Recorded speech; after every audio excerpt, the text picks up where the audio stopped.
Story 1. I bought a mystery box off the dark web. I don't know what I was thinking really. I had been drinking with friends and got home drunk. I decided to open Tor and one link led to another.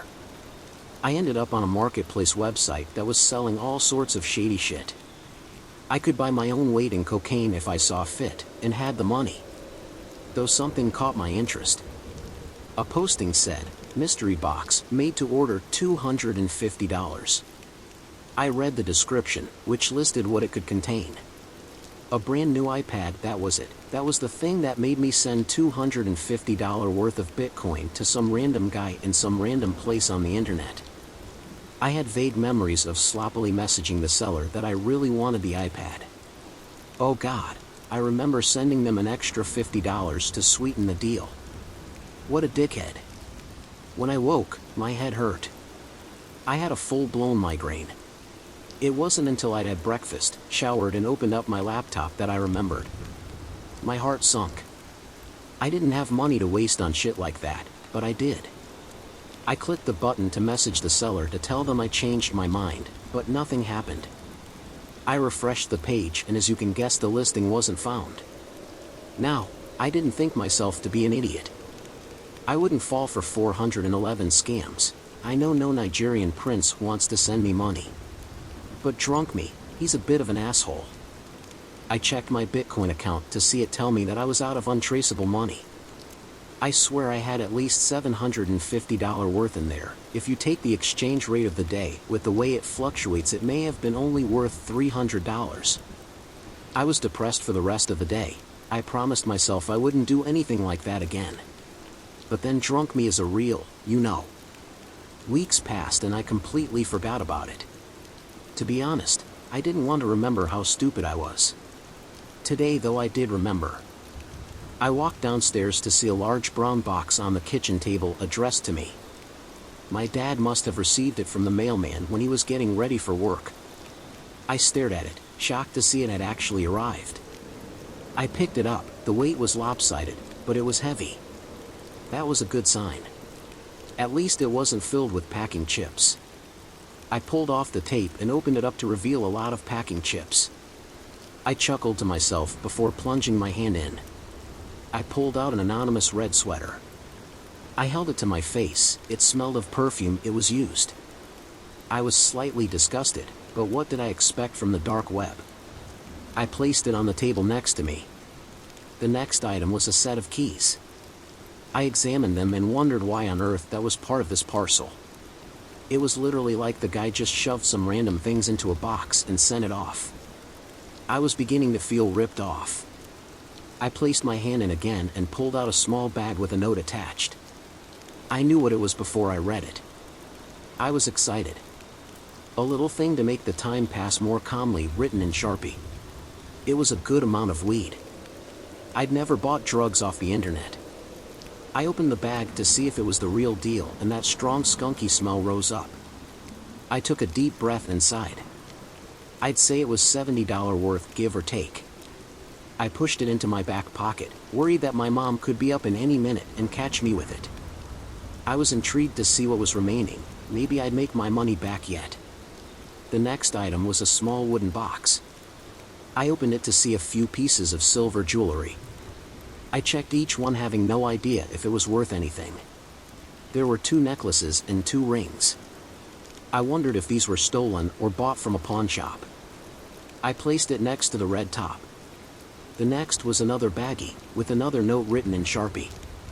You'll need these, trust me, winky face. I was a little anxious when I read the note and saw a small box of Xanax inside. What the fuck did I need anxiety medication for? I was not one to dabble in prescription drugs. Weed and a little mushrooms was all I needed. I knew some friends who'd pay good money for that. I had no idea how much they were worth, though. I'd look it up later. I assumed $50, so that was $130 so far.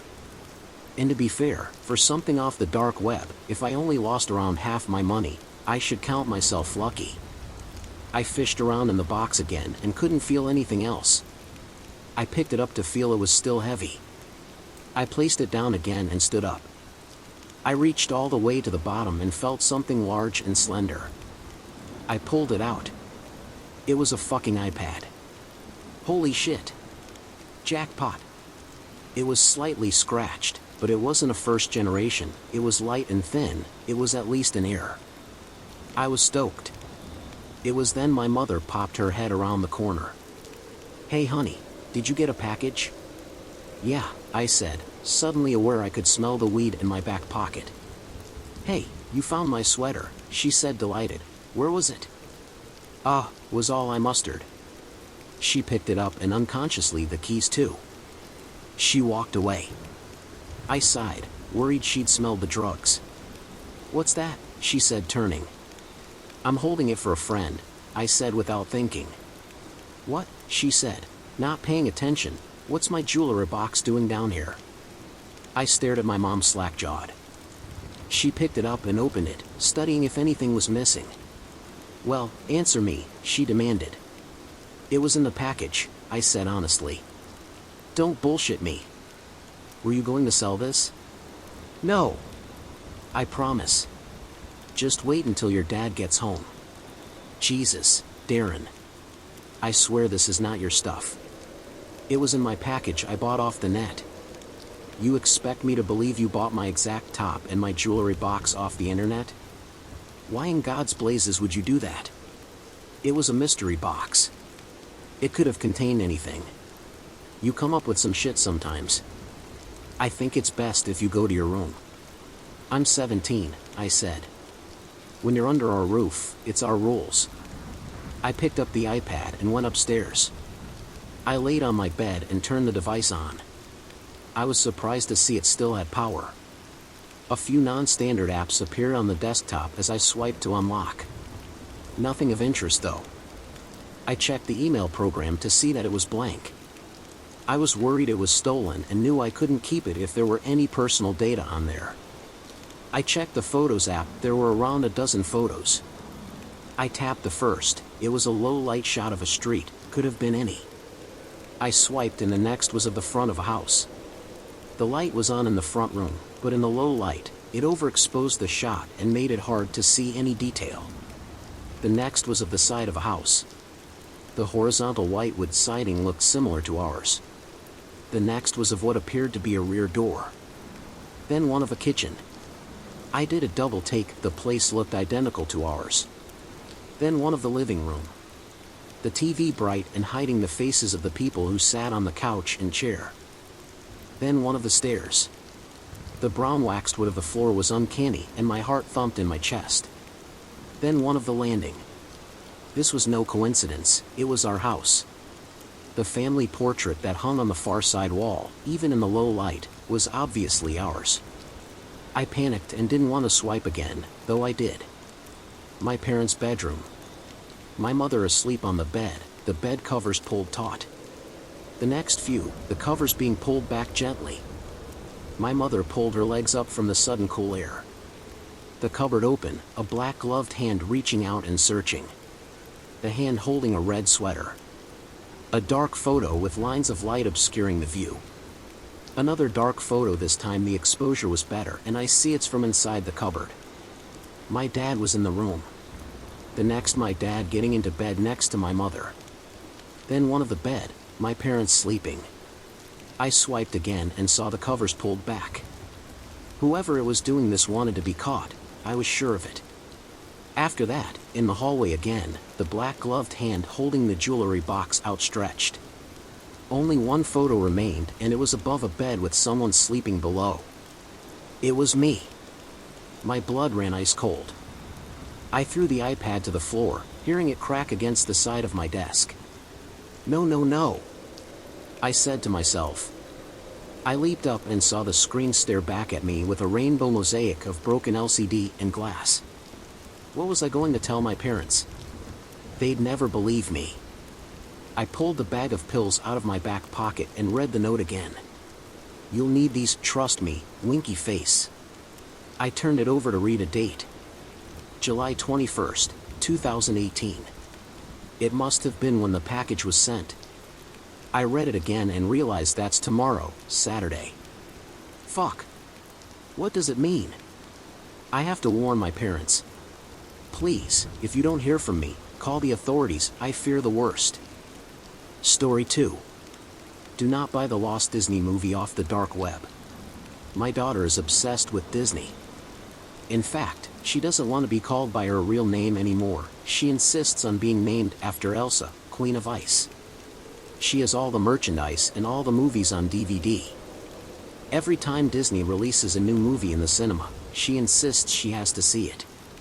Frozen, Moana, Mulan, she knows it by heart and will spoil it if you ask her. Last Christmas I was at loss on what to give her. Encanto had just come out, and not only had she watched it 3 times, she already had bought every single piece of merchandise that came with the movie. Surprise me, she said with a wink, when I begged her for gift ideas. After weeks of racking my brain, I decided to just search the internet for the perfect gift. Before long, I came across an old video borrowing site, just off the edge of the dark web. There was an old Disney DVD for sale. It was made in the old 2D animation, and not the new 3D state-of-the-art animation like the modern Disney films. It was advertised as the Lost Disney film, something they made but never released. In fact, it had no official title. The website simply said, "The Lost Disney Movie, available now." It was relatively cheap too. Only $25. With free shipping. It came just in time for Christmas. Elsa squealed in joy when she ripped open the wrapping paper. "I thought I watched every one," she shouted. "This one's special," I winked at her. Elsa insisted on watching it the moment we finished dinner, and I obliged, running it on the old TV. The movie was nothing really special. Just the same old Disney plot. A princess lives on an island her entire life, finds a handsome, shipwrecked prince, falls in love, etc. Honestly, it was the cheesiest thing I ever came across. But Elsa loved it. She wanted to watch it again, and again. "It's bedtime, darling," I said at last, when the clock struck midnight. "No," she whined, her eyes still fixated on the screen. So I yanked the plug out of the television. Elsa still hadn't moved. Her eyes were still glued to the screen. I couldn't help but peek at the screen. My heart dropped to my stomach when I realized the movie was still playing. The characters were dancing and laughing across the island. "Elsa? It's time for bed, sweetie," I called out again, shakily. This was not normal. I reminded myself to call the electrician when Christmas was over. Later, Elsa muttered without looking at me. The characters were still laughing on the screen. It was like they were laughing at me. The next morning, the movie was still on the TV. The long cord snaked across the room, the plug grinning at me. Elsa had not moved. Her jaw was slack and her eyes were red, and she was as still as a statue. "Elsa? Breakfast," I said. Elsa did not respond. I stood in between her and my television set. "Elsa? Breakfast," I nearly shouted. Elsa still said nothing. A dribble of saliva ran down from her open mouth. Her pupils were dilated, and her face was throbbing. It had only been one night, but it was as if she had not slept for many days. "Leave me alone," she gurgled sleepily. This was not normal. Nothing I did would make her stop watching the movie. Dragging her away was impossible. It was like she was glued to the spot. I tried throwing a blanket over it, but it caught fire and crumbled to ashes on the floor with a hiss. Finally, desperately, I tried to smash the TV. But the hammer simply bounced off the glass. I swung the hammer again, but this time the hammer crumbled into smithereens at my feet. The cartoon continued to play, every word a taunting reminder of my attempts. In the end, I gave up. Nothing worked. I kept a wary eye on her as the days slipped by. Then she started changing. Her face grew as white as bone. Her skin grew translucent, until I could see the inside of her. Her eyes were pale and bloodshot, her jaw too slack.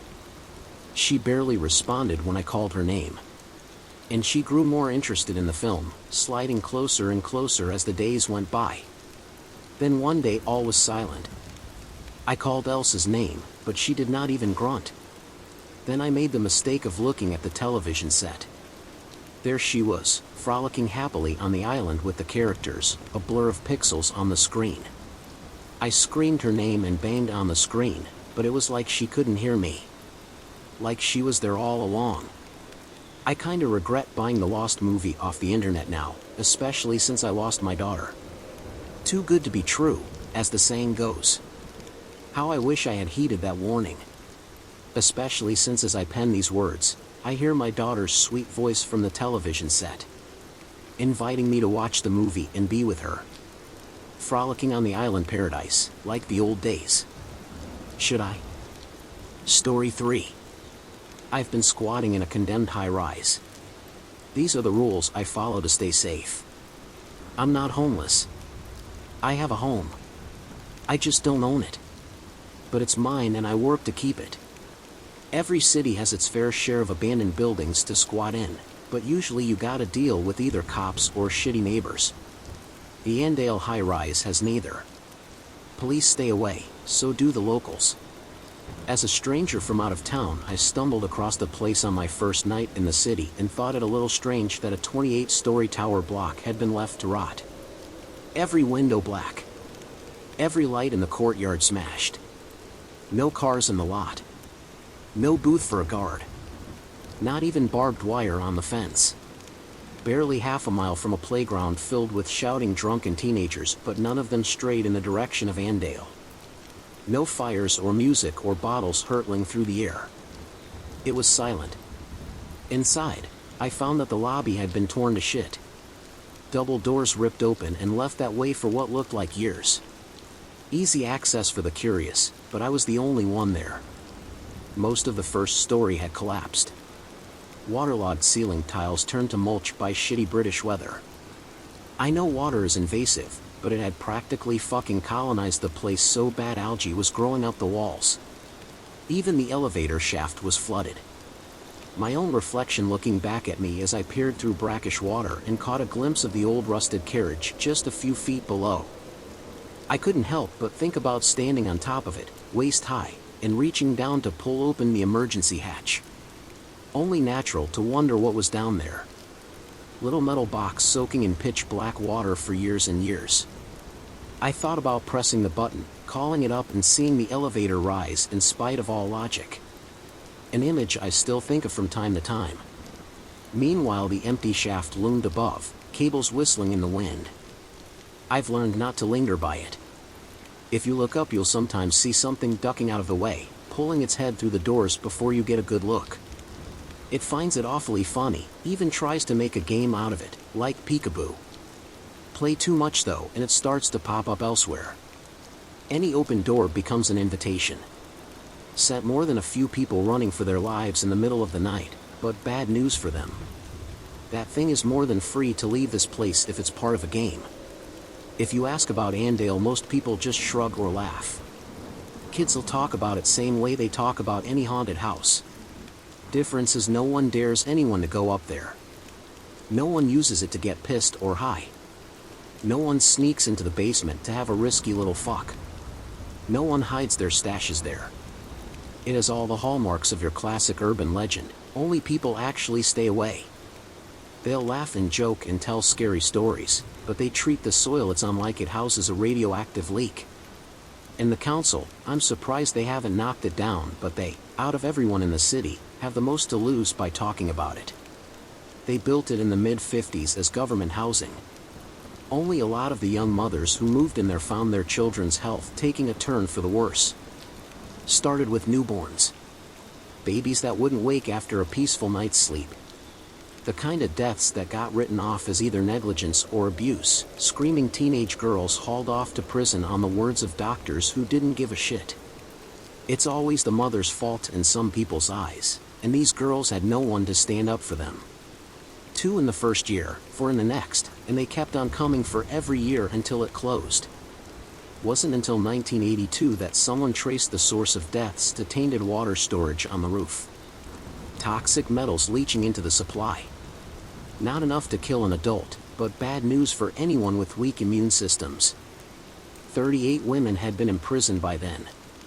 Another 23 had killed themselves before they could be sentenced.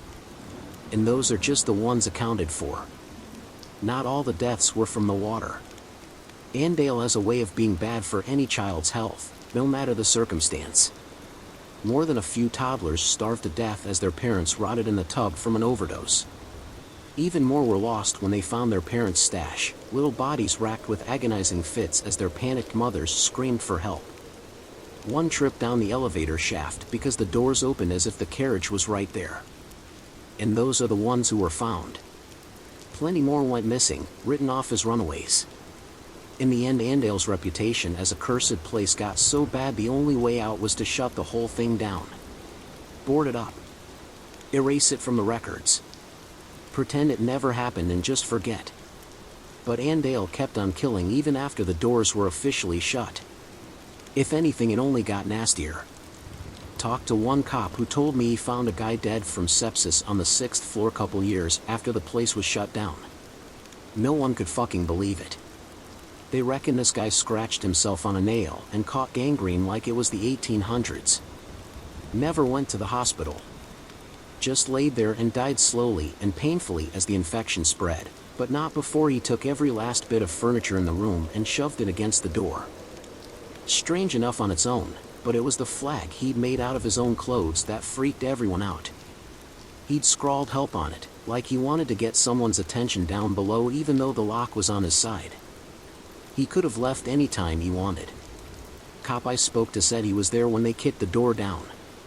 Still remembers the look in dead man's eyes.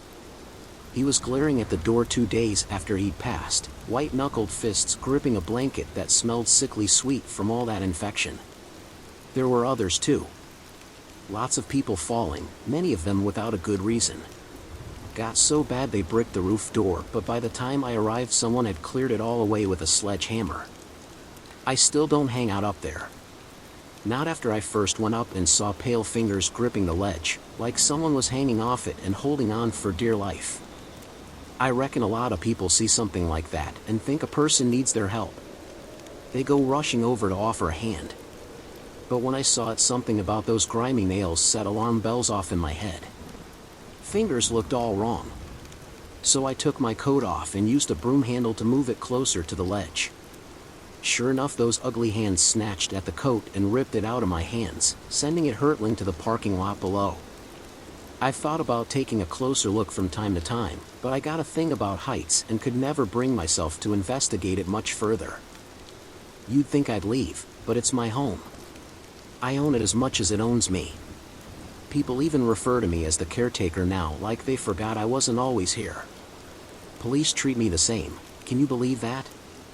Any reports of a break-in, and they call me on my number to go take a look, like I'm some sort of official.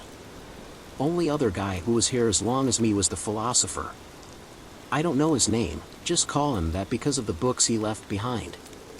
He came here back when the block was still just a place to live, and he stuck around for a few years after its closure. Lots of notebooks in his flat.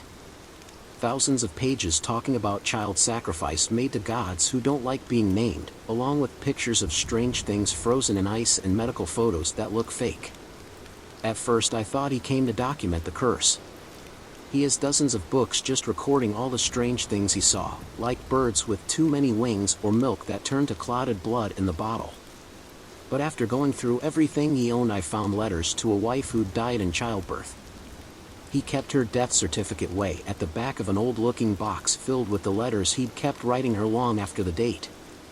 Another box, just a row over, had the letters she'd written back. Awful things scrawled on random scraps, shit and blood for ink. He dated them himself and sometimes wrote notes about how they came to him. Delivered by a rat that was cannibalized in front of me. Pulled by my dentist from a cavity in my mouth. Written in the web of a spider with 13 legs. Anyway, he gives away the real reason he moved to Andale in one of the letters. Says that Andale was the key to helping her, that he was weeks away from figuring out how to open the door. Told his wife he'd bring her back. Told her he knew how. I've never figured out where he went next or what happened to him, but his apartment was locked when I found it and likely would have stayed that way if the key hadn't turned up in my inside pocket on the first morning. Now I live in his old place. It's safe in there. He's written things on the wall that keep everything well behaved. Symbols that I don't understand, but which are easy to trace, so that's what I do. I go over them every couple of months, and so far they've kept me safe and sane. Because you do need protection in Andale. I don't know when in its history the curse went from something mundane to something very real and very dark. It wasn't all just bad luck or poverty, not by the end, and certainly not anymore. You can't just go strolling around Andale, certainly not at night. It's dangerous. For one thing, it attracts a constant rotation of the deeply unwell who are likely to attack on sight, if you're lucky. They usually turn up dead in the halls come morning, although sometimes it's just bits of them that I come across. Strips of skin floating on the brackish water that floods the basement stairwell, or bloodied fingernails embedded in the ceiling plaster. Weirdest one was a single tooth in a light bulb, bloody gum still attached to the root, the glass all around it somehow intact. Many of them come here with business, something a little like the philosophers. Rituals. Bargains. Things like that. It's not a good idea to interrupt them, or to give them even the slightest hint you might be a problem. Every night I lock my door and wait for Andale's business to finish, and come morning I do a sweep, floor by floor, and clean up whatever's left of the tower block's strange pilgrims. Most of the rituals don't look real to me. In fact, I reckon a lot of people who come here just end up as victims of something or someone else. There are a lot of reasons to stay out of Andale at night, and most of its visitors strike me as a little naive. Most of what I see looks like it got stolen from a bad death metal album. I once found a book called Satanism and Witchcraft in the 21st Century. It's hard to imagine that the secret inner workings of the universe can be found in something with an ISBN number and 3,000 Amazon reviews.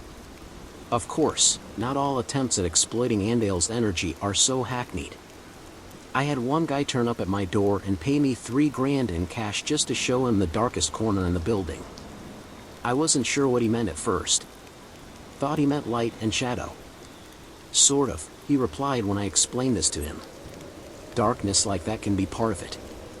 But I'm looking for a corner, has to be a right angle or more acute. Ideally, more acute. You understand that term, right? He'd seemed arrogant, and that last sentence confirmed as much. Good-looking guy in his late 20s, nice suit. Looked like the stereotypical banker. Acted like one too. Plenty of places like that, I said. Lots of funny rooms in Andale. People trying to make the most of limited space. Sometimes the walls meet at tight angles, sure. But I don't know what you mean about dark. There's the basement. It's flooded. Can't think of anywhere darker than that. He bit his lip and hesitated for a second or two, as if he was actually contemplating it. Not a bad suggestion actually, but no, too difficult to reach. And I don't just mean dark as in the absence of light. I mean dark like under the bed. Dark like that one chip in a wall that leads to a hollow space between the bricks, and as a child you can't help but wonder what lives there. Somewhere that just inexplicably feels like it's not got as much of God's attention on it as everywhere else. I thought about this for a second. His words were vague, but damn if I didn't know what he meant. A corner? I asked. Has to be an acute corner? He nodded. I think I know the place, I said, and he smiled like real creep. I took him to a flat on the 8th floor. It was run down like everywhere else, but there was still enough of its old furniture lying around. You can pull open random drawers in there and still see the cutlery people once used. There's even an old analog TV on an old stand. You can perch on what's left of the sofa and stare at that TV and get the feeling you knew the people who lived there once. Run your thumb over the dials on the toaster, the handle of the fridge, or the yellowing plastic of a light switch, and feel an aching loss that creeps up on you out of nowhere. Look up and you'll see that the light fixture has been torn out of the ceiling, like someone had tried swinging from it. Not a big place, by the way. 3 rooms. A bedroom with a double bed all rumpled up. A living room/kitchen. And a tiny little spare room that looked like it once would have been used for storage, or a washing machine maybe, if you were single and childless. A slither of space, a triangle carved out of whatever room was left over when other more important walls had been put up. That sofa I mentioned, the TV, they were all placed so whoever was sat down could always keep an eye on that room and its contents. You see, they'd put a cot inside and it's still there, blue bottle flies circling overhead. You can't see inside the cot, not unless you went in and actually pulled the blankets out, but it's been decades and no one has managed it yet. It's dark behind those old blankets, a heavy shadow that dissuades a closer look, like there's something in there no one needs to see and it's spent a long time sat there eating what little light there was. Even with a window in that room, daylight doesn't really filter down. Perfect, the businessman said when he saw it. He gazed around the flat one detail at a time, his head pausing for a moment and a smile creeping across his face as he laid his eyes on the broken light fixture.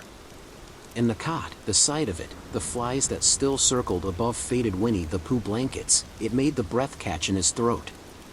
"Oh, this is good," he told me. "Dark like under the bed. You've earned that money. I could have had a dozen men sweep this place and they wouldn't have understood the brief as well as you have." "Thank you," I replied, even if that wasn't really how I felt. Quietly the man sat down and began to unpack his leather satchel. No pentagrams to be found, although he did unpack 7 strange-looking candles. He caught me looking at them and smiled. "Homemade," he said. "Each one shaped by my hands. I'm not a good artist, but it's the effort that counts. Took forever to rend the wax." Of course, that was the easy part. The hard part was getting the fat to make it. Did you know there can be a surprisingly high level of security around a hospital's medical waste department? "I didn't," I replied as he took out some flimsy bits of wood and a few small nails.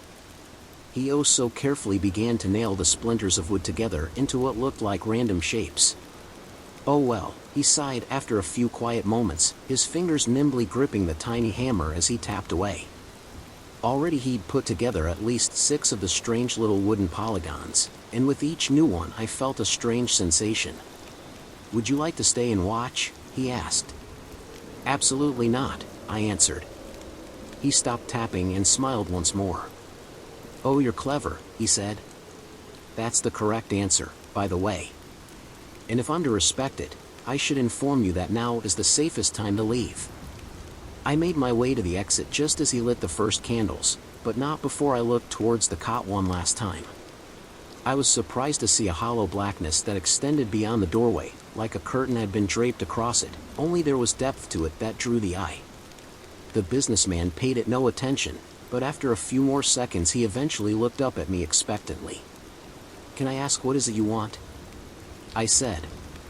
"Everyone who comes here, I don't get the sense it ever works out for them." "I'm looking for a new kind of afterlife," he replied. "Do you need one?" "We all need one," he said with a wry chuckle. "But only those of us willing to take a few risks will get a better deal. Everyone else," he grimaced. "It's worth the bother. But look who I'm speaking to." He looked to the darkness that enveloped the doorway. Shapes could be seen floating past. "You should leave now," he said. I pulled the door shut and, noticing that the sun was rapidly setting, ran to my apartment where I knew the walls would keep me safe. When I returned the next day, the man's satchel was still where I'd last seen it, propped against one arm of the sofa. The candles had burned down to the very end of the wicks and left a lingering smell that's still there all these years later. And of the man himself, well, in the room with the cot, which still has blue bottle flies orbiting overhead, there is now a shadow burned into the wall. It's blurry and diffused, but vaguely recognizable as a man on his knees, his head pressed to the floor in a gesture of supplication. I've known it to occasionally move, to turn its head and look towards me, at which my temples throb, my ears pop, and a darkness begins to encroach upon the edges of my vision. I never exactly considered that flat to be Disneyland before, but now I avoid it like the plague. Still, it could be worse. Not every ritual ends so cleanly, and at times I've had to personally intervene, something I hate bitterly. If people want to go poking around in the universe's undercarriage, that's their business. It's one thing if I've got to sweep what's left of them up afterwards, but at least that's a one-and-done job. Sometimes it isn't so clean.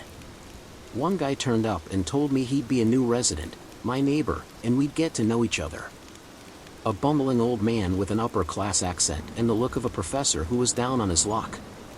He sat up in the room next to mine, and no matter how little I spoke to him, he never really got the hint and kept trying to act like a good friend. Few times I did initiate conversation, it was to tell him the place he'd chosen didn't have much in the way of protection.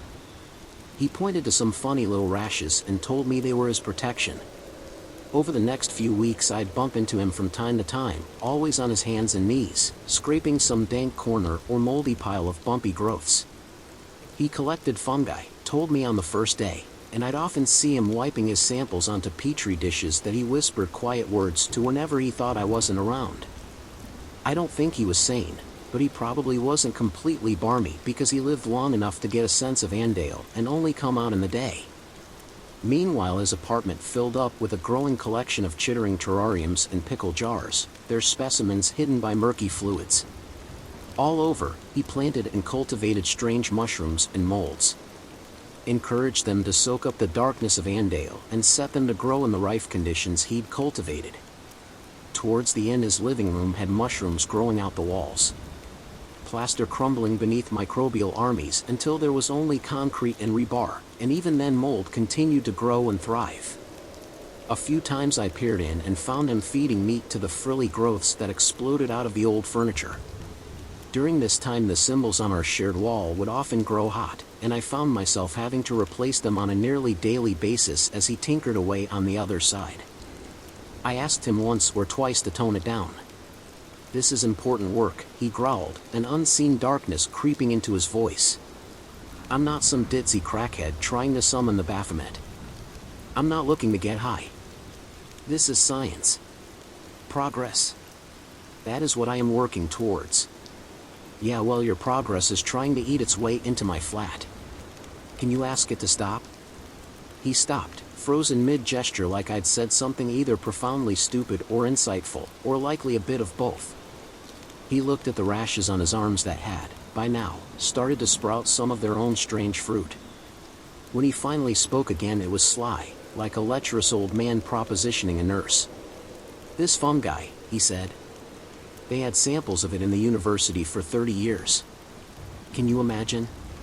They never even realized what they had until I found it and unlocked its potential. Now I've finally found the source and I can do things no one else thought possible. This entire time my thesis has depended upon the idea that the fungus has a capacity for information processing way beyond anything we've considered before. And your idea is a good one, you know? Asking it just might be an option." He scuttled off without another word, and for the next few days he set about the building like a furious little honeybee in spring. Poking and prodding, setting trap after trap and cleaning them vigorously of any rats or mice he caught. When I did my morning sweeps I'd find him hovering over Andale's latest victims, scraping what was left of them into transparent bags for his own purposes. "Don't mind me," he'd mutter. "It's worthless to you, but these poor souls could help me achieve great things." This persisted for another month. He no longer scraped mold or mushrooms off old apartments. He became interested only in meat, and by the time it came to an end I can say confidently that I have never smelled anything worse than the prickly musty odor that wafted out from under his locked door. It became so bad that I began to wonder if I might have to ask for police help and have him removed when, finally, he simply disappeared from Andale's halls. One morning he was there, annoyingly shooing me out of the way as he lowered jars into the flooded basement, and then the next he was gone and Andale's halls were silent once more. But that didn't mean he had moved out. Far from it, actually. It took 2 days before I decided to just go ahead and break his door down. I kicked at it with a short, sharp blow only to find my leg immediately disappeared through wood that had the texture of sodden cardboard. I freed my foot and tried a different tactic, grabbing the handle and pulling so hard that it simply popped right out of the rancid wooden frame. Free to move, the door swung open with an eerie creak and fetid air, hot and damp, blew out of the room. Inside I found that the man's specimens had gone wild. Terrariums had shattered, their contents spilling outwards. Frogs as large as footballs glared at me from behind furry fronds. and insects with human eyes scuttled away before the amphibians could snatch them up. In one corner, rats had built a hive out of old cardboard, their backs covered with fungal growths that resembled human fingers and other appendages. In another corner, something that looked a little like a black rubber sheet slapped furiously at passing vermin, and it took me a few seconds to realize it was a slime mold. When it finally caught something, it dragged the strange creature squealing into the dark corner where it grew and constricted around its meal like a fist. I stared at it horrified until one by one black orbs unveiled itself from within the strange mass, and I realized it had eyes to stare right back at me. It was a cacophony of god-awful terror, so gripping that it kept me from hearing the muffled noise of a human struggling to speak. Eventually it did reach my ears, and I used my torch to light up the far wall without having to actually step inside. I found the scientist half grown into the wall. Algae and moss coated him head to toe so that he was no longer recognizable, but I had to assume it could be no one else. Wide eyes glared at me with terror and pain as nasty little critters nibbled away at what was left of his shins. Meanwhile, strange tendrils probed at his ears and head, never resting for a moment. He kept trying to speak, but the algal growths kept driving their way into his mouth until, one by one, they pushed too far and something snapped. His eyes went wider still, his squeals became hysterical, and his jaw slowly slid further down his chest until it hit the floor with a sodden thump. Finally made contact? I asked. An awful idea if I've heard one. What would a mushroom have to say even in the best of circumstances? Let alone one that was grown in the ruins of Andale? I can only assume you never got around to telling it to stay off my wall, did you? No, you probably had your own reason for doing all of this, and that's what took priority. That made me wonder what it was he'd asked for. As the thought entered my head, I took a quick look around and tried to see if anything particular stood out to me. Something was growing on the sofa that looked strangely human-shaped. It might have been just my imagination, but in the dark it seemed to turn towards me. Meanwhile, the scientist continued to shiver in agony, his eyes focused on me and begging for help. "I'll see what I can do," I said before slamming the door. Something about that strange pile on the sofa had deeply unsettled me. I put the word out, asked for a gun, but got a crossbow instead a few days later. A nervous-looking 16-year-old boy ferried it to my door. I was surprised he'd entered the building, but who knows who'd ordered him to do so. I've acquired a strange sort of respect amongst the locals, and it comes in handy. This boy looked like he would have stamped on my head and robbed me blind any other day, but when he spoke to me he did so with more respect than I ever imagined I deserved. I thanked him, took the crossbow, spent an afternoon practicing with it, and then used it to kill the scientist the next morning. Took a few hits, but in the end one thumped into his forehead and shut down his whimpered moans. I didn't see anything on the sofa this time, at least not anything human-shaped, which I was thankful for. After that, it was a simple case of calling the police and beginning a long chain of events that ended with half a dozen men in hazmat suits spraying the room with noxious chemicals. For a while there I'd been worried that they'd find a corpse and ask questions, but by the time anyone actually entered the room there was nothing left of the scientist save a splotch on the floor. I never did figure out exactly what it was he was after, although it is not uncommon for my morning sweep to turn up a body, or part of, covered in fungal growths. And I have been known to occasionally catch glimpses of a strange person lowering themselves into the floodwater of the elevator shaft. Of course, I might just be making connections that aren't really there. All sorts of things live in that water. The entire level is flooded, and if something was down there, it'd have free reign over quite a large space. It's a strange world down there. I should know on account of one visitor who gave me a very bad time. I'll call him the fisherman since he came to Andale because of the flooded basement. Saw a photo that's been circulating around for a while now, if you know where to look. God knows who took it and how, but it shows the flooded stairwell leading to the basement, and beneath the brackish surface is a hand that's all out of proportion. Fingers splayed with perfect symmetry like a starfish, it is reaching up out of the depths and resting gently on the third step below the water. When I first met him, he was sitting happily with his feet over the edge of the flooded shaft, water up to his knees, with a rod and line set up beside him. It was quite a surprise at first, seeing him there with a little fly fishing hat. A chubby but healthy-looking man in his 40s with an egg mayo sandwich in one hand and a phone playing Candy Crush in the other. I called out to him as I approached because, in my experience, startling someone in Andale is bad for your health no matter how sane the visitor appears. He looked up when I caught his attention and smiled amiably. "Hello," he waved with his sandwich. "You're the caretaker?" "Yes, I am," I answered. "And you are?" "Just a tourist," he smiled. "Care to join me?" The sun had risen only moments ago. "You weren't here when it was dark, were you?" I asked, more than a little suspicious. "Oh no, you've only just caught me. Been here barely 10 minutes before you showed up." "I was told you'd be willing to help in exchange for a small fee." "What sort of help?" I asked. "Oh, just give me a nudge if any of the lines start moving," he said while pointing to a rod he'd set up beside the basement stairs. The door was propped open and the line led down into the darkness below, water gently lapping just out of sight. Another line had been set up in a corner of the lobby where the floor had been torn away, revealing a hole straight down into the basement. I can't keep an eye on them all at once, you see. I have bells ready, but, well, 2 heads are better than 1. "What is it exactly you're hoping to catch down there?" I asked. "Are you familiar with the primordial ocean?" he said. "The abyssal waters that God split into light and dark, all that? It's not a physical location, per se, but it does connect to certain bodies of water depending on the time and place. Last recorded manifestation was in a glass of old whiskey underneath a forgotten bar in Mexico City.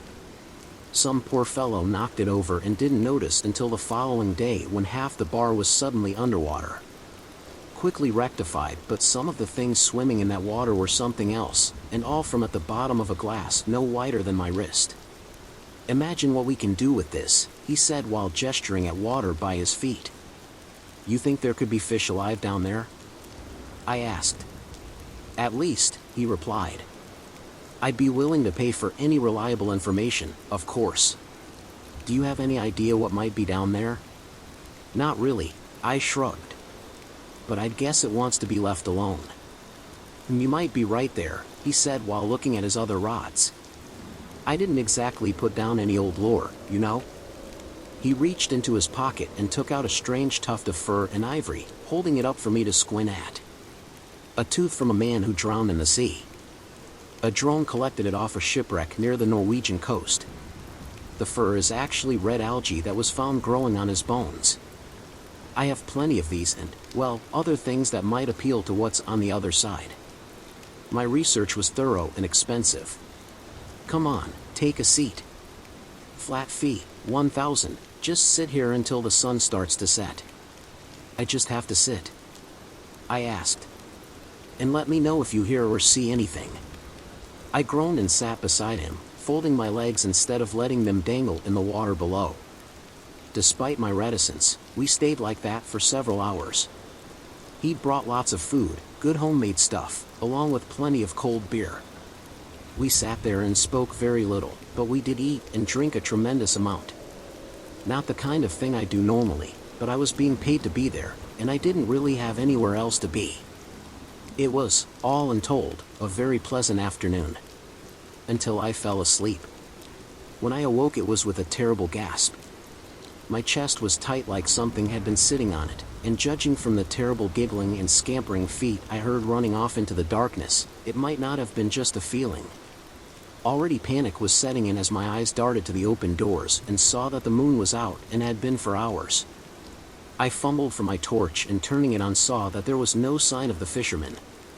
All his stuff had been left behind, yet all that remained of him was his hat that still floated on the water. Even as I watched, a smooth glistening shape curled beneath the water and plucked it off the surface. I recoiled and crawled away from it as fast as I could. This was bad. I knew deep in my heart I'd never been as at risk I was in that moment. The open doors that led outside were tempting, but just beside them were the stairs that led downwards, and I swore I could hear something approaching. I couldn't help but picture the fungal man I'd seen in the scientist's flat. Then again, that basement was huge, and who knows what lay down there. I decided to go for the stairs. The entire time my heart was in my chest. I had never been caught outside my room at night, not since my first night when I'd slept in the lobby with my coat pulled over me. You don't get lucky twice, not with Andale, so I knew I had to be careful. I had to be quiet. My only hope was to go unnoticed. I took to stealth, climbing each floor in perfect silence, hiding in well-known spots at the slightest hint of footsteps, human or otherwise. Andale comes alive at night. Whispered mutterings from strange children who descend from air vents, living there for God knows how long. Other times I saw apparitions, including one, a toddler, the sight of whom made my stomach growl with an insatiable hunger that hurt just to contemplate. She stared at me with pleading eyes as I slunk away from her open door. I might have been tempted to help her were it not for the sight of the moon peering through her translucent image. And yet, despite all this, I somehow made it to the 14th floor alive.